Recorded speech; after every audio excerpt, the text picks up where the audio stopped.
Sedomogbe Mauho Lo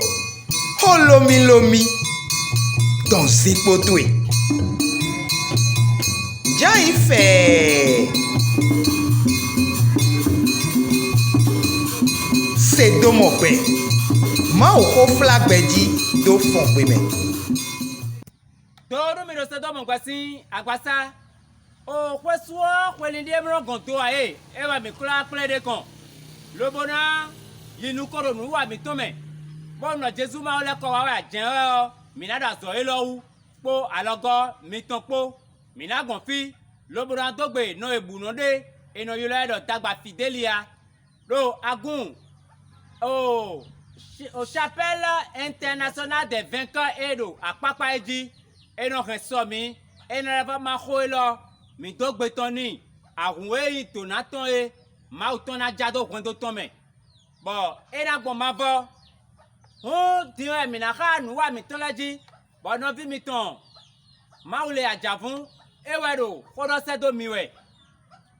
akojije koko do we mai mi no yo ma ko we mai me o e be sin bibe mesin we maji kaka bo aforo malachi sin we maji lo e won la de o bodo de wo e mo e edegben an won de edegben yo e zo wa to pataki le ye wa to pende won le do poropo ko tonu le nu jije le wa to bo de igben yo ye die si wonu e ma o dagbe o e kaka wa ìwenu e si wa gba me do no we wenu e yo ye wo la we ma bibe meton taton nous comptons rien attend si wenwe si gba me do no we wenwe wa wenwe ma wa do apano Abraham we yo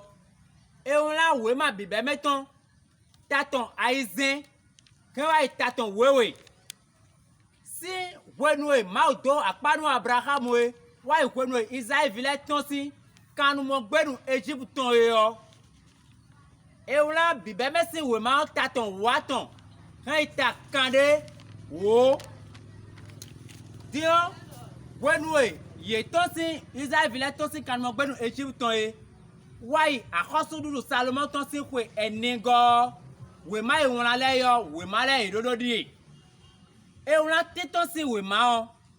bo wala Levi vile sin we ma bo wala o kensi tosin we ma Saint-Flim si wema Josué si wema Wadotole si wema Bonla Riti si wema Samuel si wema nous comptons Samuel si wema wego Akosule si wema nous comptons taton nous comptons rei attends boaula deran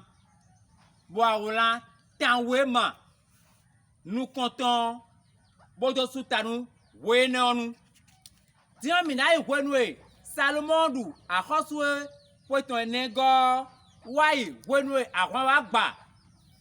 o Judasin akosudu to bo be ire kan mo gbe no Babylon we mai won akwe nenu le yo yedie e won akosule si we ma nu konton taton aizen he ikonukun we e won akosule si we ma we go e won tan we ma wego bowla nuye toho nuye ho bowla o ravivi wu ran bowla Abdias si we ma Joël si we ma Jonas si we ma bowla Amos si we ma bowla Osée si we ma Michel si we ma e go si fine yo ewa wala Esaïe si wema Naum si wema Sofori si wema wala Abakuku si wema bo wene onu efo e wene nu fo yo ye ma do kan mo gbenu ton won wema e wala do kan mo gbenu si wenu la yo yedi e wala Jérémie si wema o gbaviran Jérémie ton bo wala Ézéchiel si wema Daniel si we ma wa sutanu kan mo gbe si we onu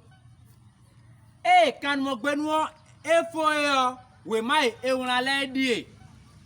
ewla Esdras si wema bowla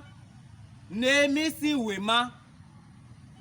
ewla Nehemi si wema yo ewla Zakari si wema Age si wema Malachi si wema bo Esther si wema wa ya sutanu akɔdzidze xoxoa si wema hu edzina do xɔ mi do ene egbe ne ena tsenu mi bona tsenu tɔɖo me mi tɔn bo sana gbɔ gbe de ya atsanu yi gba xɔ lobo sɔ gasɔ srɔ̃ me eɖɔ eye xɔ dzagbe.